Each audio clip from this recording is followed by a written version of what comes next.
I have a question. I wondered whether you had any advice from how I am able to move from currently using my head to using my heart more in order to access my emotions. I have difficulty with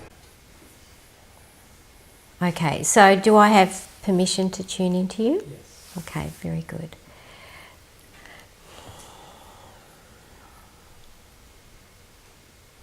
Okay, so what this comes down to with you, Alan, is that you've gotten into the habit over the course of your life of having to be in control. And that has become the safe way for you to operate in life. That when I tune into your energy, I feel you pulling back into your mind. And there is a sense of wanting to get a handle on things. There's a sense of wanting to create order. There's a sense of, moving towards discipline, being very strategic and, managing things in your world very well. And that part of your nature serves you very well. But you can see now, because you've asked the question, that in moving energetically more towards the masculine side of your nature, that the feminine side of you has diminished or you're out of touch with your feelings. Now the reason that is because you don't trust them. So if we go back with you when you were very little, because you are actually a very sensitive being. Now we understand that all children are very sensitive. With you, you were highly sensitive and you were hurt very easily and very quickly. And so I sense with you that what you did with your emotions, that when there were things coming to you from life where you felt hurt, that you would take a deep breath in and you would hold your breath.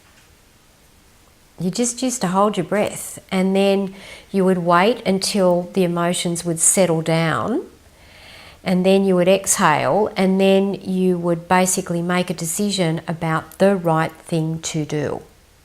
Now, when you were little, it was the right thing to do by everyone else in your life, so you would avoid further hurt or getting in trouble. And so that became an automatic way for you to be in the world. And what you did in making that choice was that you chose on a soul level to develop the intellectual side of your nature, which was part of your journey here. But it's time for you now to go back and move more towards the intuitive side, so you can take the knowledge that you have, because you love to learn. It's one of the things in this lifetime you pride yourself on being someone who is very intelligent, and we would support you in that. But it's only gotten you so far in life, and in your relationship specifically, it took you from being in an arena where you were in the relationship to manage things, to make sure there was order, to do the right thing by your family. But you can see that in that there's not a lot of emotional exchange. Would that be true for you? Past tense. Yes. But you're going through a period now where you don't want that. You want to feel more deeply connected to your wife and to your children. And in you starting to dismantle that structure that you put in place, which is, in a nutshell, your control, we see with you that there has been major bubbling up of emotions from the unconscious. And because you haven't known what to do with it, because you're a novice in this area, it's come out with you having a breakdown. And what happens with you is, breakdown for you either looks like you shut down and withdraw, or you get sick and you shut down and withdraw. And what you experience in getting sick is the pain and the hurt that you've suppressed over the course of a few decades. So it takes courage for you to sit with and be with your emotions. And the first state that you move into is to tell yourself, I am now willing to actually be with my emotions and give up my fear of losing control. Now this will take you into the shadow work. You have to be willing to risk being seen as someone who is weak, who is untogether, if there's such a word, as someone who doesn't know all the answers, as someone who is out of control, as someone who is needy, as someone who is indulgent. Very good word for you, actually. You have to be willing to risk being seen like that, so you can actually embrace those parts of you that we've just spoken of. Because all of those parts of you, the part of you that is needy, the part of you that is indulgent, the part of you that is weak, the part of you that is out of control, aligns with the child part of you who put the structure in place in the first instance of this happening as a pattern. Do you understand that? Because you told yourself, I cannot be like that. I cannot be like that. And you've continued to chant that mantra over and over for so many years that you no longer hear it with your physical ears. So you need to tell yourself, I'm willing to be like that now. Why? Because I choose to actually heal my heart. There's a lot of pain there for you, and the pain is there because if you actually have a cut and you stop and you're fully present to it and you heal it, then it will mend and then you're strong again. But if you have one cut after the other and you continue to ignore the hurts, ignore the hurts, ignore the hurts, turn away, you know what happens, they fester and that cut becomes larger and larger and it becomes a wound. And so this is a time for you to move into a healing where you recognise that not only is it important for you to heal the hurts of your childhood because you want to be happy in your life and to be authentically self-expressed and to take your power back, but also because your feelings are your connection to your soul. And that is the passageway to take you back to your true self. So, we sense with you that there are those around you that have been calling you to move into your feelings so they can connect with you. And so you have an invitation, you've created very beautifully people in your life that are willing to actually hold your hand. We understand with you that you did that because you got to a point where you actually said, I can't live like this anymore. And when someone says that, we listen. And we is everyone's guides and counsellors especially, and your higher self and soul will respond to that declaration. It's a declaration of intent. I cannot live with this any longer. And it's backed with a whole lot of feeling. And if we gave voice to those feelings, it would be, I am so willing to give this up because I cannot carry the pain with me any longer. So there is a surrendering to your feelings. You can't force yourself to feel. You actually do feel. You wouldn't be alive if you didn't. But it's a surrendering to the depth of your feelings. And be with them and realise they are not going to destroy you. Even if you sit in despair, it's not going to destroy you.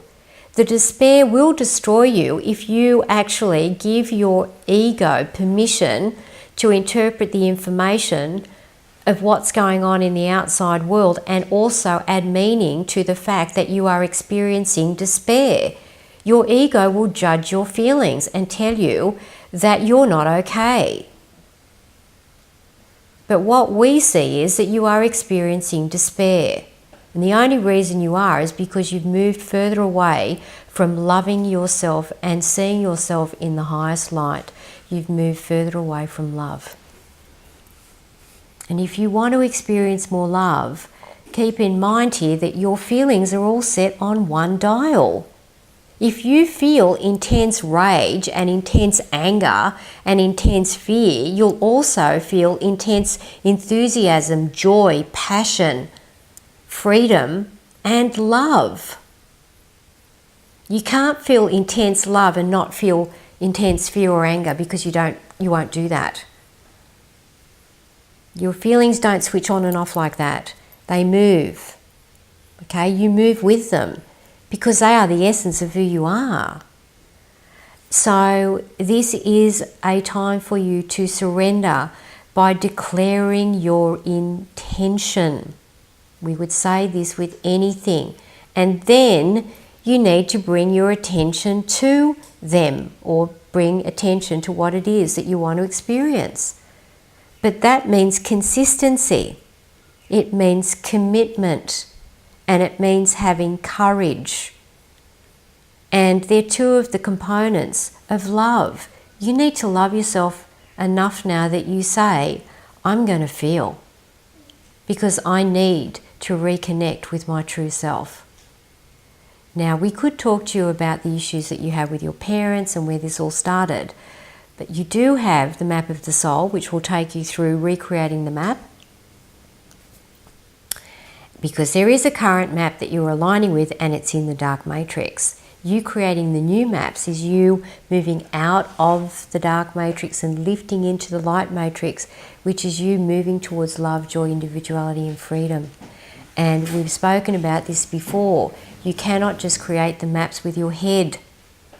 You need to find your way intuitively to that point. So we would suggest that you just tell your subconscious, I'm ready to feel. And if you feel more comfortable doing that, you know, in a room where the door's closed, then by all means do that. And ask your soul to be there with you. Ask your higher self to guide you through the process, and then you will find your way back home to your heart. And if you find at times that you're in a relationship and you have your buttons pushed, just know that that is happening because it is triggering some of the subconscious beliefs that you have that are aligned with your childhood.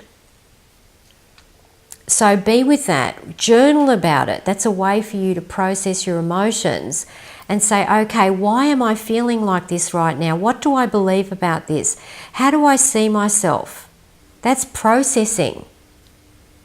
And then make a choice around it. I understand it now, so who do I choose to be going forward? And in that process, allow yourself to be angry if you get angry. Allow yourself to be sad if you are sad.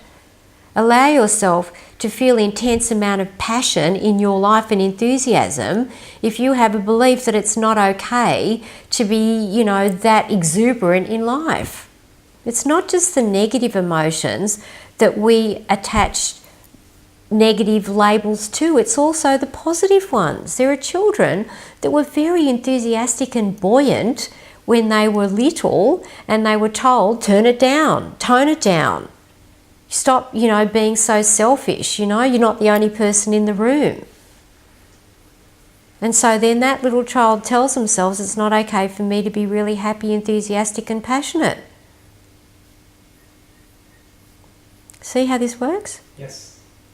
So does that answer your question? Yes, yeah, very much. I think it answered the second question that I had as well. We moved into that, so thank you.